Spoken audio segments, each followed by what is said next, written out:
राकेश सिन्हा, आप नाम जानते होंगे, बीजेपी के कद्दावर नेता हैं, अभी राज्यसभा के सदस्य हैं। उनका एक आर्टिकल आया है हिंदुस्तान में, वो क्या कहना चाहते हैं।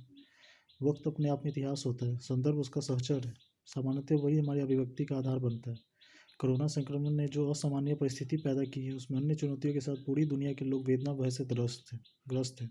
स्वाभाविक है, ऐसी स्थिति में हमारे बोलने, सीखने, सोचने और समझने में संकट से उपजे दास्तानी हावी रहते हैं। इसके बावजूद लोकतांत्रिक समाज में चिंतन एवं विमर्श की निरंतरता बनती रहती है, तत्कालिकता में उस पर विराम नहीं लगता। इस क्रम में नरेंद्र मोदी के नेतृत्व में राज्य की सरकार के 7 साल पूरे होने पर उसके सामाजिक, राजनीतिक, आर्थिक दर्शन की पड़ताल लाजमी है। साधारणतः सरकारों के क्रियाकलापों का मूल्यांकन उनके कार्यक्रमों की सफलता विफलता के आधार पर होता है, पर नरेंद्र मोदी की स्थिति भिन्न है। 2014 और तत्पश्चात 2019 के जनादेश की एक खास व्यवस्था है। ये जनादेश वैचारिक रूप से निर्गुण नहीं है। वही मोदी जी के 7 साल पूरे हुए हैं, उसी के उपलक्ष्य में आर्टिकल लिखा गया है, आप पढ़ सकते हैं इसको। नरेंद्र मोदी का 2004 में प्रधानमंत्री बनना राजनीति की उस निरंतरता पर पूर्ण विराम था जो आज़ादी के बाद से चली आ रही थी। वो परिवर्तन बहुआयामी है। सामाजिक, सांस्कृतिक, राजनीतिक और आर्थिक सभी पक्षों में बदलाव की आहट साफ है। मोदी के व्यक्तित्व में जोखिम उठाने की क्षमता के साथ साथ निर्णायक होने का वैशिष्ट साफ झलकता है। वह पोकी राजनीति है, वो मीलों दूर है। वो एक विशिष्ट विचारधारा का प्रतिनिधित्व करते हैं। उनका कार्यकाल दिखाता है कि विचारधारा बदलते राजनीतिक संदर्भों के बावजूद नहीं डगमगाती। देश में सत्ता परिवर्तन भले ही शांतिपूर्ण तरीके से हुआ, विचारधारा का टकराव तय था। नेहरूवाद के साय में देश की संस्थाओं बौद्धिकता की परंपरा नेहरूवादी दृष्टिकोण से विकसित और समृद्ध हुई थी। लंबे कालखंड में इसने आधिपत्य भी जमाया और साख भी अर्जित की। मोदी ने कुलीनों द्वारा कल्पित सामाजिक सांस्कृतिक यथार्थ और खोखलेपन को उजागर किया है। दो निर्णय इसके उदाहरण हैं। एक 1952 से 2014 के पूर्व 3 तलाक पर कानून बनना धर्मनिरपेक्षता के प्रतिकूल कदम होने की धारणा बना दी गई थी। दूसरा, अनुच्छेद 370 का राष्ट्रीय अखंडता का कवच मान लिया गया था। दोनों ही धारणाओं को उन्होंने चकनाचूर कर दिया। राजनीतिक दलों का पंथ निरपेक्षता की पुरानी परिभाषा पर पुनर्विचार करने के लिए बाध्य कर दिया। इसलिए नेहरूवाद के प्रवर्तकों ने अपने विरोध का श्रेणीकरण कर लिया है। आज निशाने पर पार्टी, संघ और मोदी है। ऐसा नहीं कि नरेंद्र मोदी ने नव उदारवादी रास्ते को त्याग दिया है, और उसमें यथेष्ट संशोधन किया है। अपनी प्राथमिकता से सुदूर गांव अंतिम व्यक्ति को ऊपर रखा है।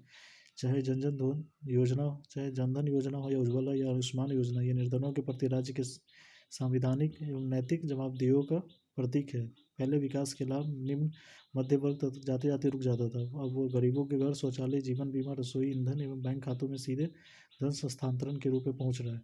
मोदी ने भारतीय राज्य को नैतिक राज्य परिवर्तित कर दिया है। इसका सबसे उल्लेखनीय उदाहरण नॉर्थ ब्लॉक में साउथ ब्लॉक तक बिचौलियों का अंत होना है। नव उदारवाद, अनैतिक आर्थिक प्रक्रिया और असमानता दोनों को तेज विकास के लिए परोक्ष रूप से आवश्यक मान बैठता है। इसी का परिणाम देश में लगभग 4 लाख छद्म कंपनियां थी जिनका उपयोग काले धन को निपटाने में किया जाता था। मोदी सरकार ने एक झटके में इनको बंद कर दिया। अब भारत में वैचारिक टकराव भूतकाल का विषय नहीं है, यह वर्तमान भविष्य दोनों में संभावी है। इसी के बीच जो सांस्कृतिक आर्थिक परिवर्तन हो रहा है वो पुरानी राजनीति का निषेध भी है और मोदीवाद का उभार भी। और चुनौती यहीं समाप्त नहीं होती। अपनी ज्ञान परंपरा और आर्थिक समृद्धि के आधार पर भारत को खड़ा करने के लिए राज्य की संस्थाओं को बौद्धिक जड़ता से मुक्त करना होगा। परिवर्तन की प्रक्रिया सामयिक न रहकर स्थायी होनी आवश्यक है। स्वाभाविक इस पर होने वाला विमर्श अनेक प्रकार के टकराव को जन्म देगा जो देश की चौधरी तक सिमट कर रहने वाला नहीं है। यही मोदी सरकार की जो 7 साल की उपलब्धियां हैं उसको चर्चा करें। 370 आर्टिकल जो हटा है और ट्रिपल तलाक जो आया है उसी पे इनका ध्यान है। और इनका कहना है कि नॉर्थ बहुत तो बिचौलिया था उसको हटा दिया गया है। और जो जनता पहले ऐसा इनका मानना है कि मिडिल क्लास तक ही सारे सरकार की योजना जो जाते थे, अब ये लोअर इकोनॉमिकल क्लास जो इकोनॉमिकली वीकर सेक्शन वहाँ तक भी पहुँच रहे हैं।